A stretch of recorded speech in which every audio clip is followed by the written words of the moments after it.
Daniel. Christopher. What is the best pedal?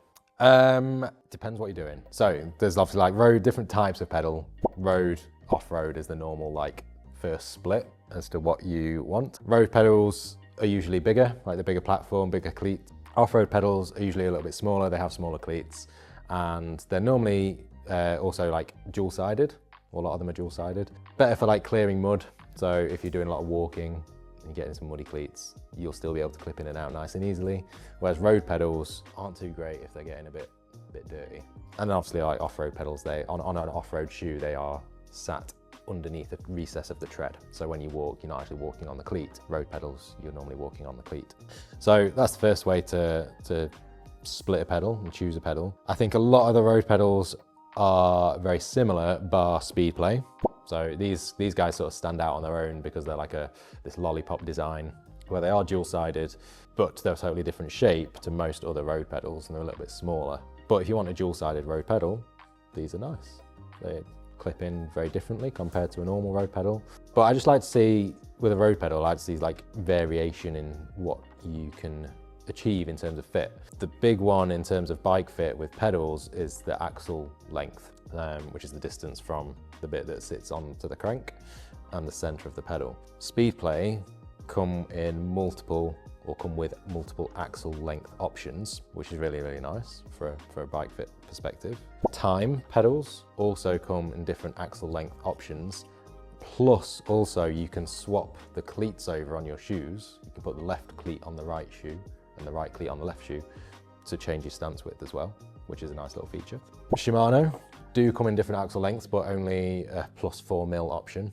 And then look, do not come with any axle length options. So I think from a bike fit point of view, either time or speed play give you the most variability in what you can do with the fit from a road pedal perspective. The other one that I haven't mentioned is SQ Lab. Now these guys make road and off-road pedals, and they make them with extra long axle lengths basically. So this is a +15mm axle length. So compared to like the Shimano's at +4, that doesn't even touch the sides, whereas this really like makes a big difference to your stance width. So I really, really like these pedals. These are really useful for when we've got customers that do need a really wide stance. Question. What cleat system does the SQ Labs use? These use a Look cleat. So they make their own cleats, but it's basically a Look cleat. And then the off-road version is just to use a standard Shimano cleat as well. So really accessible. Before, if you were on a road pedal and you wanted a really long axle, you were sort of forced to get speed play. But that obviously changes so much. It changes your cleat system, it changes the way you clip in and out. Like, people don't really want to go to speed play just for that reason. To be able to keep everything else the same and have that extra long axle length, or just change to a Look cleat, which works very similar to a Shimano. These are really nice. So the other reason that you might choose a specific pedal is because you want a power meter. So a lot of, like, basically the choice of power meter is either you get it at the pedal or you get it built into somewhere in your crank system. So pedals are a nice option if you want to like have power on multiple bikes. You can just swap the pedals onto a different bike and you've got a power meter on every bike basically. The only thing to look out for with power meter pedals is the difference in axle length again. All of these power meter brands, so like Vivero, Garmin, have slightly different axle lengths. So if you want to keep your bike fit the same, you definitely need to research what your current axle length is, what power meter matches your axle length that you want to keep, and make sure that you get something similar. Otherwise it'll change quite a lot to do with your fit. So off-road pedals, if you are riding, lots of people doing gravel now, so if you're riding gravel, these are a great option because they're more resilient to mud and you can walk around easily in your shoes. Or if you're doing like audaxing, bike packing trips, where you're in and out of shops or cafes or hotels or whatever, they're really useful for more practical reasons. The main off-road pedal that most people use is a Shimano. They come in they have some single-sided options, they have some dual-sided options. They're sort of the go-to for a lot of people. But then there are lots of other brands that do an off-road pedal. So Hope do a pedal, Crank Brothers do a pedal, and SQ Lab, which I already mentioned with the long axles, they do an off-road pedal. Look also do a pedal with an X-Track cleat.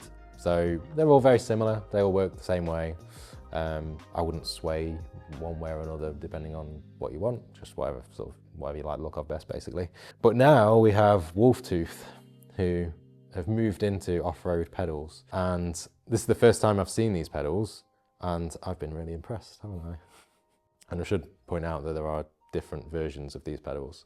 But the main thing that I've been really impressed with is the adjustable axle length.